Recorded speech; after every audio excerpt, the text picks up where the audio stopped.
పోల్చుకోవడం జరుగుతుంది. అమెరికా సమాఖ్యతో పోల్చినప్పుడు ఇది ప్రశ్నే, డైరెక్ట్ ప్రశ్న. అమెరికా సమాఖ్యతో పోల్చినప్పుడు భారత సమాఖ్య విభేదించేటటువంటి అంశాలు కొన్ని ఉన్నాయి. ఏ అంశాలు ఉన్నవి? అందులో లోకంలో ఉన్నదో లేదో చూడండి, కానీ ఉన్నా లేకపోతే నేను చెప్తుంటే చూసుకోండి. లేవట్టు రాయండి. అమెరికా సమాఖ్యతో భారత సమాఖ్య విభేదించే అంశాలు. అమెరికా సమాఖ్యతో భారత సమాఖ్య విభేదించే అంశాలు. ఓకే,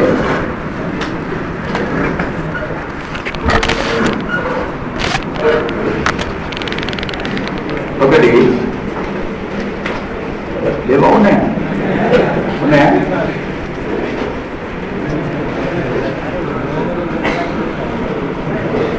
ఓకే, చెప్తాను, అవి చూసుకోండి, ఉన్నవా లేవన్నా చూడండి. ఒకటి, అమెరికాలో 2 పౌరసత్వాలు ఉంటాయి, భారతదేశంలో ఏక పౌరసత్వం.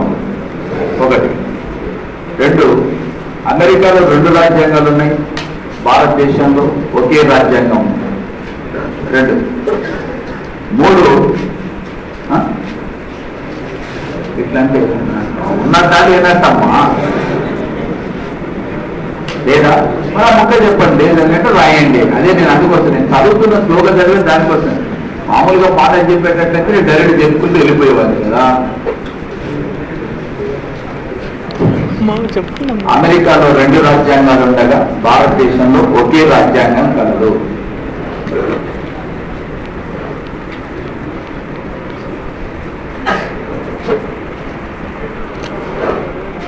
నెక్స్ట్,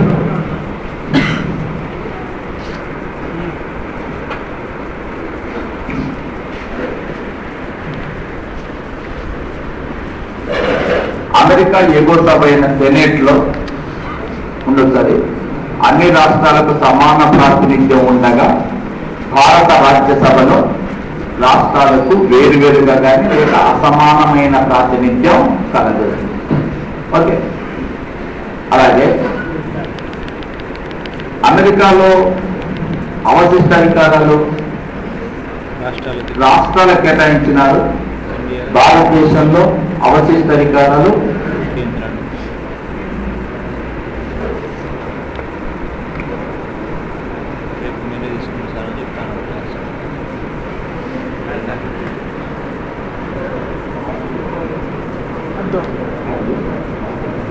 సార్ నేను లూక్ వస్తే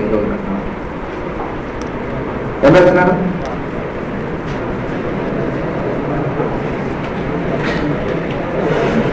అవశిష్ట అధికారాలు రాష్ట్రాలకు కేటాయించగా భారతదేశంలో కేంద్రాన్ని కేటాయించడం జరిగింది. ఓకే, నెక్స్ట్, అమెరికాలో బలమైన రాష్ట్రాలు బలహీనమైన కేంద్రం ఉండగా అమెరికాలో బలమైన రాష్ట్రాలు బలహీనమైన కేంద్రం ఉండగా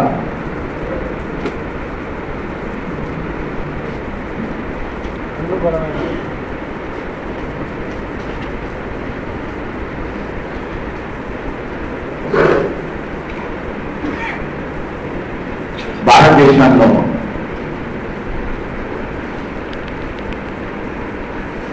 బలమైన కేంద్రం బలహీనమైన రాష్ట్రాలు కలవు.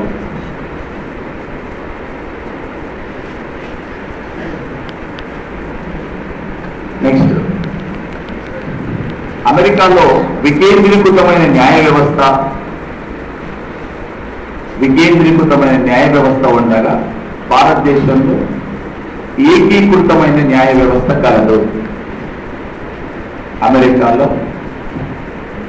వికేంద్రీకృతమైన న్యాయ వ్యవస్థ ఉండగా భారతదేశంలో ఏకీకృత న్యాయ వ్యవస్థ కలదు.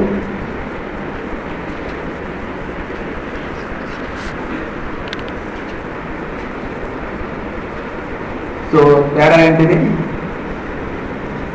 ఏక పౌరత్వం, ఒకే రాజ్యాంగం, ఏకీకృత న్యాయ వ్యవస్థ, రాజ్యసభలో రాష్ట్రాలకు అసమాన ప్రాతినిధ్యం, బలమైన కేంద్రం, ఇవన్నీ కూడా ఎవరితో విభేదించే అంశాలు? అమెరికా సమాఖ్యతో విభేదించేటటువంటి అంశాలు. ఇవి మీకు చాలా సింపుల్ అనిపిస్తుంది. ఈ సింపుల్గా కనిపించే అంశాలను ఏం చేస్తారంటే, అమెరికా సమాఖ్యతో విభేదించే అంశం లేక అమెరికా సమాఖ్యతో విభేదించని అంశం, మన సమాఖ్యలో లేని లక్షణం, మన సమాఖ్యలో ఉన్న లక్షణం, ఇవి పోలుస్తూ ప్రశ్నిస్తుంటారు.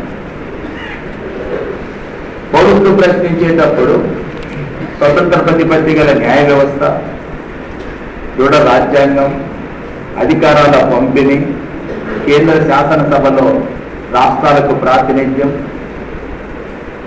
ఈ లక్షణాలన్నీ తమ్ముడు మనం చెప్పినాం. 8 లక్షణాలు. అవి అమెరికా సమాఖ్యలో ఉన్నవి, భారత సమాఖ్యలో ఉన్నవి. అమెరికా సమాఖ్యలో ఆ లక్షణాలు ఉన్నవి, భారత సమాఖ్యలో కూడా ఉన్నవి. అమెరికా రాజ్యాంగ ప్రకారం కేంద్ర రాష్ట్రాల మధ్య అధికారుల పంపిణీ జరిగింది, భారత రాజ్యాంగ ప్రకారం జరిగింది. అమెరికాలో ప్రపంచంలోని మొదటి లిఖిత రాజ్యాంగం అమెరికా రాజ్యాంగం, భారత రాజ్యాంగం లిఖిత రాజ్యాంగం. అమెరికాలో దృఢ రాజ్యాంగం, భారత రాజ్యాంగం దృఢ లక్షణం ఉంది. అమెరికాలో రాజ్యాంగాధిక్యత ఉంది, భారతదేశంలో రాజ్యాంగాధిక్యత ఉంది. అమెరికాలో స్వతంత్ర ప్రతిపత్తి గల న్యాయ వ్యవస్థ సుప్రీంకోర్టు ఉంది, భారతదేశంలో స్వతంత్ర ప్రతిపత్తి గల న్యాయ వ్యవస్థ సుప్రీంకోర్టు ఉంది. అమెరికాలో 2 స్థాయిలో ప్రభుత్వాలు ఉన్నాయి, భారతదేశంలో 2 స్థాయిలో ప్రభుత్వాలు ఉన్నాయి. అమెరికా కేంద్ర శాసనశాఖ అయిన కాంగ్రెస్ లో సెనేట్ రాష్ట్రాలకు ప్రాతినిధ్యం వహిస్తే, భారత పార్లమెంట్లో ఎగువ సభ అయిన రాజ్యసభ రాష్ట్రాలకు ప్రాతినిధ్యం వహిస్తుంది. అమెరికా రాజ్యాంగాన్ని సవరించేటప్పుడు అమెరికన్ కాంగ్రెస్ 2/3 మెజార్టీతో పాటు దేశంలోని 3/4 రాష్ట్రాలు ఆమోదించాలి. భారతదేశంలో రాజ్యాంగాన్ని సవరించేటప్పుడు పార్లమెంటు 2/3 మెజార్టీతో పాటు దేశంలోని 1/2 రాష్ట్రాలు ఆమోదించాలి. అంటే 8 లక్షణాలు కూడా ఎవరికి ఉన్న లక్షణాలు? అమెరికా రాజ్యాంగంలో ఉన్నవి, భారత రాజ్యాంగం. ఇవేమో ఒకే వాళ్ళకు మనకున్న ఒకే లక్షణం. ఇప్పుడు మీరు రాసినవి విభేదించి ఆ రెండింటిని కంపారిజన్ చేస్తూ క్వశ్చన్ వస్తుంటుంది అన్న. కంపారిజన్ చేస్తూ క్వశ్చన్ వచ్చేటప్పుడు ఎలా? అమెరికా సమాఖ్యతో భారత సమాఖ్య విభేదించే అంశం అంటారు. విభేదించే అంశం ఇచ్చి ప్రశ్నిస్తారు. ఇచ్చి స్వతంత్ర ప్రతిపత్తి కలిగే న్యాయ వ్యవస్థ విషయంలో, లేక రాజ్యాంగ ఆధిక్యత విషయంలో, లేక అధికారుల పంపిణీ విషయంలో, పౌరత్వం విషయంలో, లేదు రాజ్యాంగాల విషయంలో అంటారు. అర్థమైందని చెప్పింది. 3 అంశాల్లో విభేదించడం లేదు, విభేదించే అంశం ఒకటే ఉంటుంది. ఓకే, విభేదించని అంశం అంటాడు. విభేదించని అంశం అని ఇచ్చినప్పుడు, ప్రశ్న ఇచ్చినప్పుడు ఏం చేస్తారు? విభేదించే అంశాలు 3 ఇచ్చి విభేదించని అంశం 1 ఇస్తారు. అది ప్రశ్నించేటటువంటి విధానం.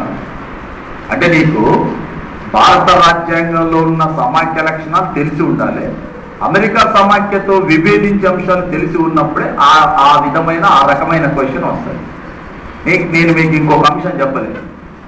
ఏంటిది? భారత రాజ్యాంగంలోని ఏకకేంద్ర లక్షణాలు చెప్పలేదు.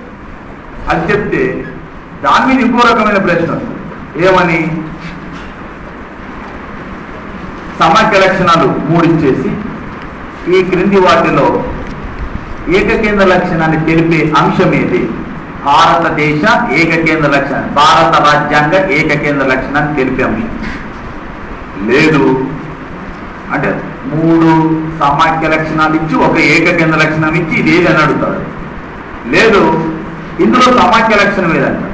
3 ఏకకేంద్ర లక్షణాలు ఇచ్చి ఒక సమాఖ్య లక్షణం ఇచ్చి ఇందులో సమాఖ్య లక్షణం ఏదంటాడు. అంటే నీకు పోలిక చేసేటప్పుడు భారత సమాఖ్య లక్షణాలు అమెరికా సమాఖ్యతో పోలుస్తూ ప్రశ్న రావచ్చు. లేదు, భారతదేశ రాజ్యాంగంలోనే ఉండేటటువంటి సమాఖ్య లక్షణాలు ఏకకేంద్ర లక్షణాన్ని పోలుస్తూ ఇందులో ఏది సమాఖ్య లక్షణం, ఏది ఏకకేంద్ర లక్షణం అడగవచ్చు. లేదు, వాడు ఏమంటాడు? ఈ క్రింది వాటిల్లో భారత రాజ్యాంగంలో ఏకకేంద్ర లక్షణం కానిది అంటాడు. లేదు, ఈ క్రింది వాటిల్లో భారత రాజ్యాంగంలో సమాఖ్య లక్షణం కానిది అంటారు. మీరు ఓల్డ్ క్వశ్చన్ పేపర్స్ చూస్తే మీకు అర్థమైంది. వీటి మీద ఎన్నోసార్లు ప్రశ్నలు వచ్చినాయి. నేను అందుకనే వాటిని ఏ విధంగా ప్రశ్నిస్తాడు. నోట్స్ ఉంది మీ దగ్గర, ఏమైనా తేడాలు కొద్ది గొప్ప ఉంటే నేను చెప్తాను, అయిపోతుంది. అది కాదు సమస్య. మీ ఇంతసేపు విశ్లేషణ చేసే దేనికోసమే అంటే 80 పైగా క్లాసులు తీసుకొని చెప్పేది దానికోసమే. 120 130 క్లాసులు పెట్టేది నోట్స్ మొత్తం రాపించండి. 47 క్లాసులు 46 క్లాసులు పెట్టారు నోట్స్ రాపించండి. ఆ క్లాసులు మొత్తాన్ని కూడా మనం వద్దనుకునే దీనికోసమే. ఇక నేను చేసే విశ్లేషణ ఆ కోణం నుంచి ఆలోచించకపోతే ఎగ్జామినేషన్ పాయింట్ ఆఫ్ వ్యూలో కూడా నేను చెప్పకపోయినా మీరు ఆలోచించకపోయినా మనం చేసేదంతా వేస్ట్ అవుతుంది. సో ఈ లక్షణాలు చదువుకోవటం మాత్రమే కాదు, లక్షణాల మీద నీకు పర్ఫెక్షన్ ఉంటే అడిగే ప్రశ్నను బట్టి నువ్వు ఆన్సర్ చేసే విధంగా ఉండాలి. జనరల్ గా అడగబడిన ప్రశ్న, భారత రాజ్యాంగంలో పొందుపరిచిన అంశాలలో ఈ క్రింది వాటిలో సమాఖ్య లక్షణం కానిదేది, ఈ క్రింది వాటిలో ఏక లక్షణం కానిదేది, లేదా ఏకకేంద్ర లక్షణం ఏంటిది, లేదా సమాఖ్య లక్షణం ఏమిటి అని చెప్పి అడుగుతున్నాను. అంటే పర్ఫెక్షన్ ఉండాలి ఆ లక్షణాల పైన, రైట్? సో ఇప్పుడు భారత రాజ్యాంగంలోని ఏకకేంద్ర లక్షణాలు.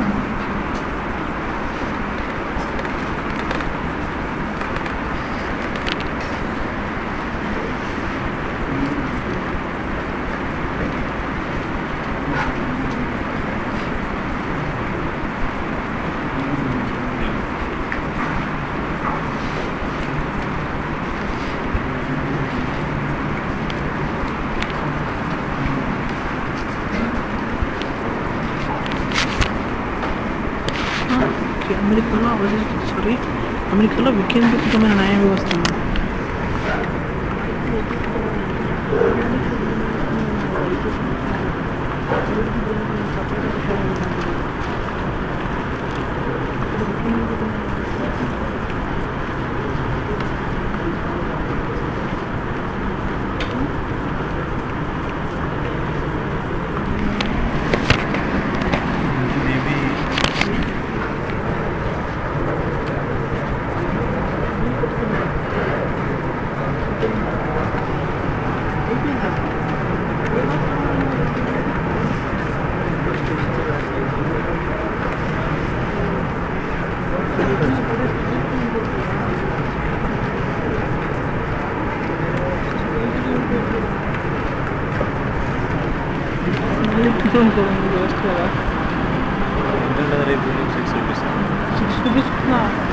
రెండు 10 కదా, 5 రూపీస్ ఉంటుంది. ఇంకా 5 రూపీస్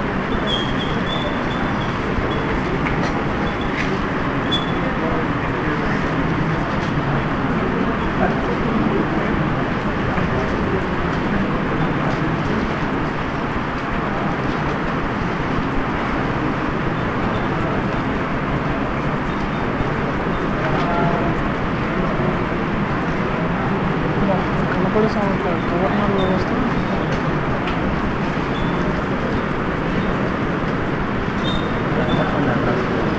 నీకు కనపడుతున్నాయి క్లారిటీగా? నాకు కూడా పని చేయట్లేదు. గవర్నర్ వ్యవస్థ కూడా కనపడుతుంది. విషయం ఒకసారి చెప్పు, విషయం రాసుకుంటాను.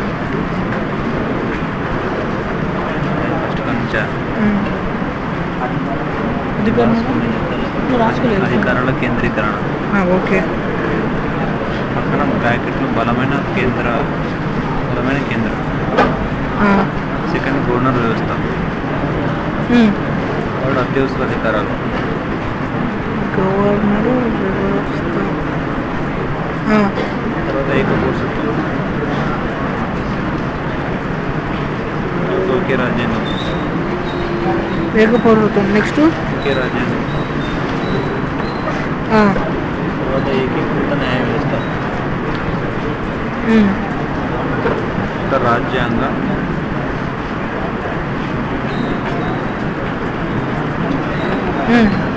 మేము వాడు వదిలిపెట్టాడు రాజ్యాంగాన్ని రాస్తాడు. ఓకేలే. నెక్స్ట్ ఆడికి రాయలేదు.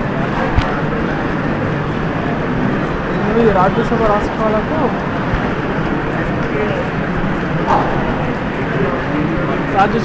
మనకు వాస్తవానికి మన రాజ్యాంగంలో ఇవి సమాంతర లక్షణాలు, ఇవి ఏకకేంద్ర లక్షణాలు అని చెప్పి ఎక్కడ రాసి లేదు. భారత రాజ్యాంగంలో ఇవి సమాంతర లక్షణాలు, ఇవి ఏకకేంద్ర లక్షణాలు అని చెప్పి రాజ్యాంగంలో ఎక్కడ కూడా రాయలేదు, ప్రస్తావించలేదు కూడా. అసలు సమాఖ్య అనే పదం కూడా ఉండదు రాజ్యాంగంలో. మన రాజ్యాంగంలో సమాఖ్య అనే పదం కూడా లేదు. సమాఖ్యకు బదులుగా మనం ఏ పదాన్ని వాడినామో యూనియన్ అనే పదాన్ని వాడినాం. కెనడాలో ఉన్నటువంటి యూనియన్ అనే పదాన్ని మనం వాడినాం. భారత రాజ్యాంగ నిర్మాత అంబేద్కర్ కూడా అదే అంశాన్ని సూచించినాడు, మనం కూడా దాన్ని వాడినాం. అయితే మరి రాజ్యాంగంలో ఏకకేంద్ర లక్షణం అనే పేరు కానీ సమాఖ్య లక్షణం అనే పేరు కానీ లేకుండా మనకు మనంగా ఇవి ఏకకేంద్ర లక్షణాలు, ఈ సమాఖ్య లక్షణాలు అని చెప్పి ఎట్లా నిర్ణయిస్తున్నాము అంటే, ప్రపంచ రాజ్యాంగాలని వర్గీకరణ చేసిన వాళ్ళు ఎవరైతే ఉన్నారో స్టీఫెన్ డీకార్, చార్లెస్ మెరియట్, సిఎఫ్ స్ట్రాంగ్ అనేటటువంటి వాళ్ళు ఆధునిక కాలంలో ప్రపంచ రాజ్యాంగాలను వర్గీకరణ చేసినటువంటి వ్యక్తులు. సిఎఫ్ స్ట్రాంగ్, స్టీఫెన్ డీకార్ మరియు చార్లెస్ మెరియట్ వీళ్ళు. అలాగే రాజ్యాంగాల పైన విశ్లేషణ చేసిన వాళ్ళు ఉన్నారు, రాజ్యాంగ విశ్లేషకులు. రాజ్యాంగాలని క్లాసిఫికేషన్, వర్గీకరణ చేసిన వాళ్ళే కాకుండా రాజ్యాంగాలని విశ్లేషించిన వాళ్ళు ఉన్నారు. సరైవర్ జెన్నింగ్స్, గ్రాన్విలే, ఆస్టిన్, మ్యారిస్ జోన్స్ ఇలాంటి వాళ్ళు, ఏవి డేసీ ఇలాంటి వాళ్ళు రాజ్యాంగాలని విశ్లేషణ చేసినారు, ప్రపంచ రాజ్యాంగాలని.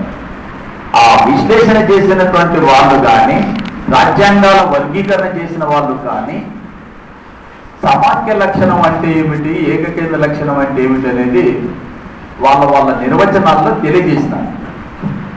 తెలియజేసేటప్పుడు ఈ సారాంశం ఏదైతే ఉంటుందో, వీళ్ళందరూ చెప్పిన సారాంశం కూడా ఏంటిది అంటే, ఒక దేశ ప్రభుత్వం యొక్క ప్రభుత్వ నిర్మాణంలో కానీ, పరిపాలన విషయంలో కానీ, అధికారాల విషయంలో కానీ, ప్రభుత్వ నిర్మాణంలో కానీ, అధికారాల విషయంలో కానీ, పరిపాలన విషయంలో కానీ కేంద్రీకృత ధోరణి కనిపిస్తే దాన్ని ఏకకేంద్ర లక్షణం అని, వికేంద్రీకృత ధోరణి కల్పిస్తే దాన్ని సమాఖ్య లక్షణం అని చెప్పినారు.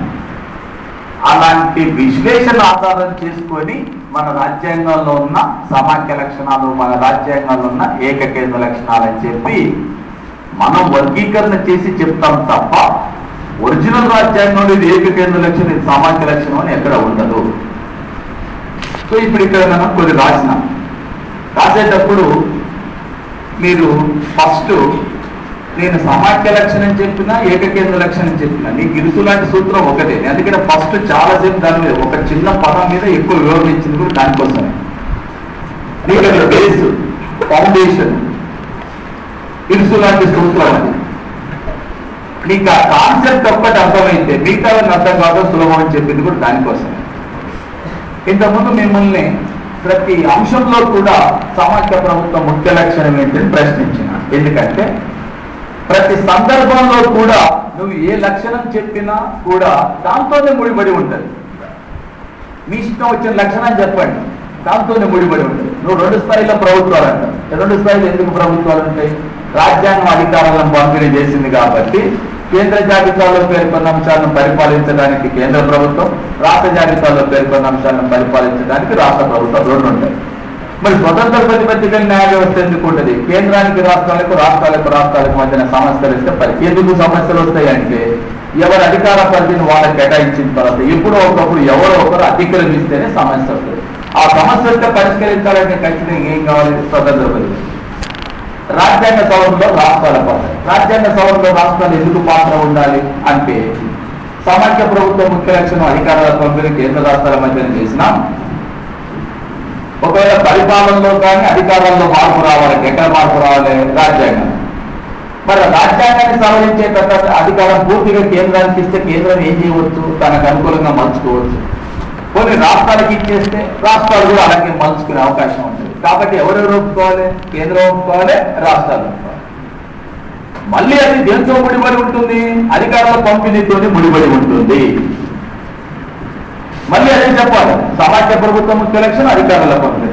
రాజ్యాంగం కేంద్రానికి కొన్ని అధికారాలు, రాష్ట్రానికి కొన్ని అధికారాలు ఇచ్చింది. దాన్ని బట్టే కేంద్రం కానీ రాష్ట్రాలు కానీ పరిపాలన చేయాలి. ఒకవేళ భవిష్యత్తులో ఎన్నడైనా పరిపాలన మార్పు చేయాలంటే రాజ్యాంగాన్ని సవరించాలి. రాజ్యాంగాన్ని సవరించే అధికారం పూర్తిగా కేంద్రానికి ఇస్తే తనకు అనుకూలంగా సవరించుకోవచ్చు, కొన్ని రాష్ట్రాలకి ఇస్తే తమకు అనుకూలంగా సవరించుకోవచ్చు. కాబట్టి ఇద్దరు ఒప్పుకోవాలి. రాజ్యాంగ సవరణలో రాష్ట్రాల పాత్ర ఉంటుంది. నువ్వు దేనినైనా చెప్పు. నువ్వు అడగచ్చు, ఒకవేళ సార్ మరి పార్లమెంట్లో ఎగువ సభ రాష్ట్రాలకు ప్రాతినిధ్యవలసింది, మరి అది ఎందుకు అంటే నువ్వు కేంద్రం ఉంది, కేంద్ర ప్రభుత్వం చట్టాలు చేయాలి. ఎవరు చట్టాలు చేయాలి చెప్పండి? కేంద్ర ప్రభుత్వం చట్టాలు చేస్తుందంటే ఎవరు చేయాలి చట్టాలు? పార్లమెంట్ చట్టాలు చేసినప్పుడు ఒకవేళ రాష్ట్రాల యొక్క ప్రయోజనాలకు వ్యతిరేకంగా ఉన్నది అంటే కేంద్ర ప్రభుత్వం చేసే చట్టం, దాన్ని అక్కడే ఆపే మన ప్రతినిధి ఉండాలి. అదే రాజ్యసభ. ఇప్పుడు బీహార్లో రాష్ట్రపతి పరిపాలన విధిస్తూ రాష్ట్రపతి ఒక ఆర్డినెన్స్ జారీ చేసినాడు. బీహార్లో లోక్సభలో బీజేపీకి మెజార్టీ ఉంది కాబట్టి కేంద్ర మంత్రి మండలి చేసిన రెండవసారి సలహా ఇస్తే రాష్ట్రపతి వేరే ఆల్టర్నేటివ్ లేదు, దాన్ని ఆమోదించాలి. కాబట్టి విధి లేని పరిస్థితుల్లో రాష్ట్రపతి రెండవసారి సిఫార్సు చేస్తే రాష్ట్రపతి పరిపాలన విధించినాడు. రాజ్యసభలో రాష్ట్రాలకు ప్రాతినిధ్యం వహించే రాజ్యసభ ఏమన్నది? ప్రజల చేత ఎన్నుకోబడినటువంటి ప్రజాస్వామ్యబద్ధంగా ఎన్నికైన ఒక ప్రభుత్వాన్ని కేంద్రం తనకున్న అధికారాన్ని దుర్వినియోగం చేసి ప్రజాస్వామ్యబద్ధంగా ఎన్నికైన ప్రభుత్వాన్ని రద్దు చేసింది. అలా రద్దు చేసిందంటే కేంద్రం తనకున్న అధికారాన్ని దుర్వినియోగం చేసింది. మరి దాన్ని అడ్డుకోవాలి, నిలపాలి, ఆపాలంటే రాజ్యసభ ఆపింది. మేము దీన్ని ఆమోదించడం లేదని తిరస్కరిస్తే నువ్వు విధించిన రాష్ట్రపతి పరిపాలన ఎత్తివేయాల్సి వచ్చింది. అంటే అర్థమైంది ఇక్కడ రాజ్యసభ దీన్ని కాపాడటంలో కీలక పాత్ర పోషిస్తుంది. రాష్ట్రాల హక్కులు అంటే రాష్ట్రాల హక్కులను కాపాడటం అంటే రాష్ట్రాలకు కల్పించిన అధికారాలకు భంగం కలగకుండా చూస్తుంది. ఎందుకంటే సమాఖ్య ప్రభుత్వంలో కూడా కేంద్రానికి రాష్ట్రాల మధ్య అధికారాల పంపిణీ జరుగుతుంది. కాబట్టి కనీసం రాష్ట్రాలు తమ అధికారాలనైనా వినియోగించుకునే స్వేచ్ఛ వాటికి ఉండాలి. కేంద్రం ఎప్పుడైనా అడ్డంకి తగిలితే కేంద్రంలో ఉండేటటువంటి రాజ్యసభ దానికి అడ్డంకి తగులుతుంది. మామూలు భాషనే చెప్తున్నాను, అంతకంటే సాధ్యం కాదనుకుంటాను. అర్థమైంది కదా? కాబట్టి ప్రతి అంశం కూడా దాంతో లింక్ అయి ఉంటుంది. ఇప్పుడు ఇక్కడ చెప్పిన అంశాలు కూడా మీరు ప్రతిదీ కూడా ఆ కేంద్రీకరణ అనే పదం మీ మనసులో బలంగా ఉండాలి. ఏక కేంద్రం అనగానే కేంద్రీకరణ. మీరు ఒకసారి చూడండి, ఇక్కడ మీకు అసలు అర్థం చెప్తాను. అమెరికా సమాఖ్యలో అధికారుల పంపిణీ జరిగింది. అధికారుల పంపిణీ జరిగేటప్పుడు ఏం చేసినారంటే వాళ్ళు ఈ రాజ్యాంగం ద్వారా అధికారుల పంపిణీ చేసే సందర్భంలో జాతీయ ప్రాముఖ్యం ఉన్నటువంటి కొన్ని అంశాలు ఏంటివి? దేశ రక్షణ, విదేశీ వ్యవహారాలు, కరెన్సీ, బ్యాంకింగ్, మందుగుండు ఇలాంటి కొన్ని అంశాలు కేంద్ర ప్రభుత్వానికి కేటాయించి మిగిలిన అధికారాలు మొత్తం ఎవరికి ఇచ్చినారు? రాష్ట్రాలకు ఇచ్చారు. అంటే రాష్ట్రాలకు ఎక్కువ అధికారాలు కల్పించినారు. కేంద్రానికి కొన్ని అధికారాలు ఇచ్చి రాష్ట్రాలకు ఎక్కువ అధికారాలు కల్పించినారు. ఓకే, ఏ రాజ్యాంగంలో? ఒకటి. రెండో విషయం ఏంటంటే ఈ రెండు జాబితాలలో చేరకుండా ఉన్న విషయాలు ఏమన్నా ఉంటే, అవశిష్ట అధికారాలు ఏమన్నా ఉంటే ఎవరికి కేటాయించినారు? రాష్ట్రాలకి ఇచ్చినారు. నీకు అమెరికా రాజ్యాంగంలో కానీ కెనడా రాజ్యాంగంలో కానీ ఉమ్మడి జాబితా ఉండదు. అమెరికా రాజ్యాంగంలో కానీ ఉమ్మడి, లేకపోతే కెనడా రాజ్యాంగంలో కానీ ఉమ్మడి జాబితా అనేది ఉండదు. ఉమ్మడి జాబితాను కలిగి ఉన్న దేశం ఆస్ట్రేలియా. ఏ దేశంలో ఉంటుంది? ఆస్ట్రేలియా. అమెరికా రాజ్యాంగంలో చూడండి రివర్స్ ఎట్లా ఉంటుంది. అమెరికా రాజ్యాంగం ద్వారా కేంద్రానికి రాష్ట్రాలకు అధికారాలు పంపిణీ చేసినారు. కెనడా రాజ్యాంగం ద్వారా కూడా కేంద్రానికి రాష్ట్రాలకు అధికారాలు పంపిణీ చేసినారు. అయితే ఈ అధికారాల పంపిణీ చేసేటప్పుడు అమెరికాలోనేమో రాష్ట్రాలకు ఎక్కువ అధికారాలు ఇచ్చి కేంద్రానికి తక్కువ ఇచ్చినారు. కెనడాలో రివర్స్ చేసినారు. ఎలా? కేంద్రానికి ఎక్కువ అధికారాలు ఇచ్చి రాష్ట్రాలకు తక్కువ ఇచ్చినారు. ఏ దేశంలో? కెనడా. భారత రాజ్యాంగంలో కేంద్రానికి 97 అంశాలు ఇచ్చి రాష్ట్రాలకు 66 ఇచ్చినారు. 66లో కూడా 5 మైనస్ చేసి ఇప్పుడు 61 ఉన్నాయి. ఏ జాబితాలో? రాష్ట్ర జాబితా. ఎవరికి ఎక్కువ అధికారాలు ఇచ్చినారు? కేంద్రం. ఒకటి. ఇక రెండో అంశం ఉంది, మన దగ్గర ఉమ్మడి జాబితా ఉంది. ఇంతకుముందు 47 ఉండేవి, ఇప్పుడు 52 అయినవి. ఈ ఉమ్మడి జాబితా అంటే ఎవరెవరిది?